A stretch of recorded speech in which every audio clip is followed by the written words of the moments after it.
August 20th இந்த message உங்கள் கண்ணில் படுதுன்னா இந்த மெசேஜ் உங்களுக்காக தான். த Angeles want to tell you something. என்ன மெசேஜ் உங்களுக்காக வச்சுட்டு இருக்காங்கன்னு பார்க்கலாமா? அதுக்கு முன்னாடி நீங்கள் என்ன ஏஞ்சல் நம்பர்ஸ்லாம் பார்க்குறீங்க அப்படின்றத கமெண்ட் செக்ஷனில் டைப் பண்ணுங்கள். Probably angels have a very important message for you today.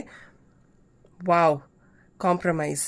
எங்கெங்கே நீங்கள் காம்ப்ரமைஸ் பண்ணால் உங்கள் லைஃப் இன்னும் பெட்டராக இருக்கும்னு தோணுதோ அங்கங்கே காம்ப்ரமைஸ் பண்ணுங்கள். ப்ராபப்ளி உங்கள் ரிலேஷன்ஷிப்ஸில் தேவையில்லாத கோபம், தேவையில்லாத சண்டைகள்லாம் அவாய்ட் பண்ணிவிட்டு சரி இதுவும் கடந்து போகும், எவ்ரிதிங் வில் பி ஃபைன் அப்படின்னு நீங்கள் டிசைட் பண்ணிங்கன்னா நிஜமாவே உங்கள் வாழ்க்கை ரொம்ப சூப்பராக இருக்கும். அண்ட் இந்த கார்டை பாருங்கள், it is again up to you. Angels ஒரு கைடன்ஸை தான் கொடுக்க முடியும். But all set and done, every decision, every thought process is up to you. So இன்னும் உங்கள் ரிலேஷன்ஷிப்பில் நல்ல விஷயங்கள் நடக்கணும்னா காம்ப்ரமைஸ் பண்ணுங்கள். இல்லைன்னா well, it's up to you. ரொம்ப அழகான மெசேஜ் எனக்கு ஏஞ்சல்ஸ் உங்களுக்கு கொடுத்துருக்காங்க. இந்த மெசேஜ் பற்றி நீங்கள் என்ன நினைக்கிறீங்கன்னு எனக்கு கமெண்ட் செக்ஷனில் சொல்லிவிட்டு என்ன ஃபாலோ பண்ணுங்கள்.